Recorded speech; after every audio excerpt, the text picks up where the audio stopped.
సంగారెడ్డిలో సర్పై TPCC working president Jaggareddy అత్యవసర సమావేశం నిర్వహించారు.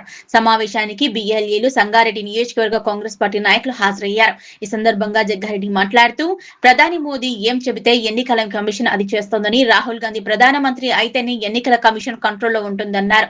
కొన్ని రాష్ట్రాల్లో ప్రతిపక్ష పార్టీకి సానుకూల ఓట్ల తొలగింపుతో బీజేపీకి అనుకూల ఫలితాలు వచ్చాయన్నారు. అందుకే రాహుల్ గాంధీ అప్రమత్తమై ఈ మీటింగులు పెట్టుకోమన్నారు. దేశంలో 543 ఎంపీలలో 300 మంది కాంగ్రెస్ గెలిస్తేనే రాహుల్ ప్రధాని అవుతారని, ఇప్పుడు ప్రజల పక్షాన రాహుల్ గాంధీ పార్లమెంట్ లో కొట్లాడుతున్నారన్నారు. కానీ రాహుల్ ప్రధాని అవుతేనే ఈ ఓట్ల పంచాయతీ నడుస్తుందన్నారు. రాహుల్ గాంధీ గెలిస్తే దుర్మార్గమైన పాలన ఆగిపోతుందని, మంచి పాలన మొదలవుతుందన్నారు. కాంగ్రెస్ ఓట్లను తొలగించడానికి బీజేపీ చేస్తున్న కుట్రలను అడ్డుకోండన్నారు. సంగారెడ్డి నియోజకవర్గంలోని 282 మంది బీఎల్ఏలు, ఇన్ఛార్జీలు, ముఖ్య నాయకులకు దిశానిర్దేశం చేశారు జగ్గారెడ్డి.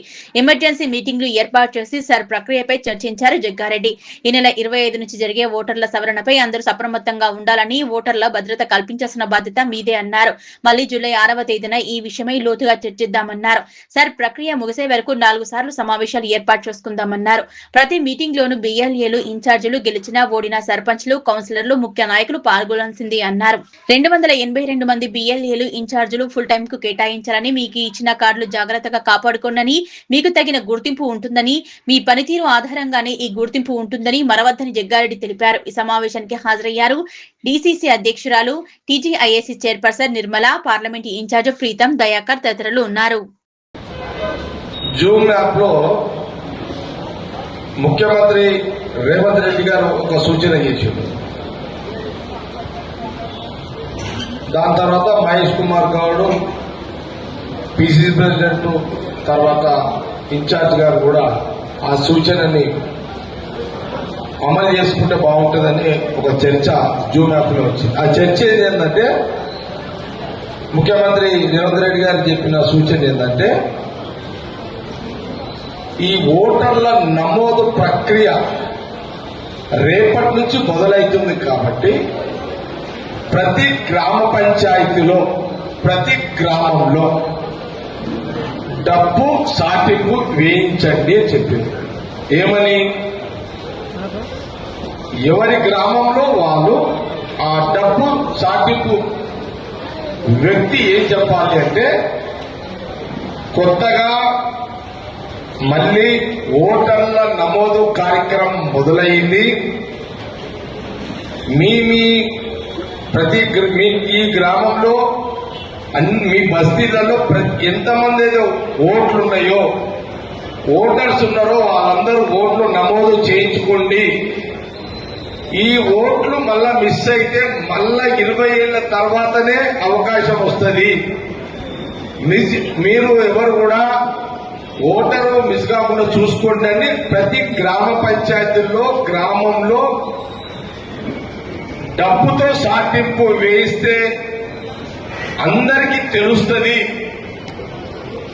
అని ఈరోజు జూమ్ యాప్ లో కాంగ్రెస్ పార్టీకి సంబంధించిన డైరెక్షన్ ముఖ్యమంత్రి రేవంత్ రెడ్డి గారు ఈ రోజు ఆ సూచనని జూమ్ యాప్ లో పెట్టడం జరిగింది. అంటే ప్రతి గ్రామంలో అన్ని ఊర్లలో డబ్బులు ఉంటాయి కాబట్టి డబ్బులను పిలిపించి రేపు పొద్దున్నే సాటింపు స్టార్ట్ చేయాలి.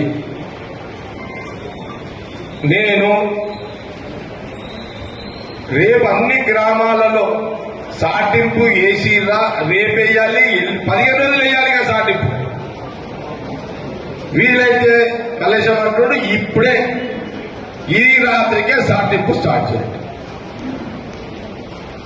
ఇప్పుడు ఈడ బిఎల్ఏ నాయకులు ఉన్నారు కదా, అందరూ ఇమ్మీడియట్లీ మీ బిఎల్ఏ నాయకులు, బ్లాక్ ప్రెసిడెంట్, పార్టీ ప్రెసిడెంట్, మన ప్రజాప్రతినిధులు అందరూ ఇక్కడ నుంచి మనం ఇక్కడ నుంచి బయలుదేరగానే ఫోన్లలో ఎవరిది వాళ్ళ ఫోన్ చేసి ప్రతి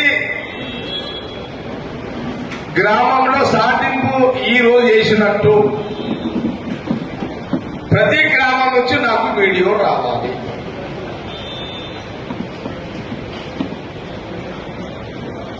ప్రతి గ్రామంలో ఆ డబ్బులనే చెప్పాలి.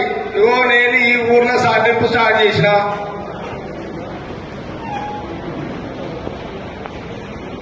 అని అనుకుంటూ ఆ వీడియో తీసినాకేయాలి. ఊరు పేరు చెప్పాలి, అది ఈ రోజు రాత్రి స్టార్ట్ కావాలి. మళ్ళా రేపొద్దున మళ్ళా 15 రోజులు సాటింపు పడుతూనే ఉండాలి. సారీ, ఏం కొట్టనే ఏమైతే 15 రోజులు వాళ్ళకు కూడా మన డబ్బులలో కూలి దొరుకుతుంది కదా. టౌన్ లా సదాశివపేట్, నాగరాజు, చిరు ఎట్లా చేస్తారు మీరు టౌన్ లో? మీరు ఆటో టౌన్ లా కిరణ్, సంతు, జార్జ్, రవి, సేటు ఇన్ఛార్జిగా, కిషన్ సేట్ చెప్పేసిన దాన్ని నువ్వు 38 వార్డులలో 38 వార్డులో వాటిని పెట్టు. మళ్ళా చెప్తున్నా, వినండి, 38 వార్డులలో 38 ఆటోలు, దానికి మైకులు, ఇక స్టార్ట్ కాదు. 15 రోజులు అదే వార్డులో ఆటో తిరగాలి. ఓకే, 38 వార్డులో నీ ఇదిగా. ఓకే, నీ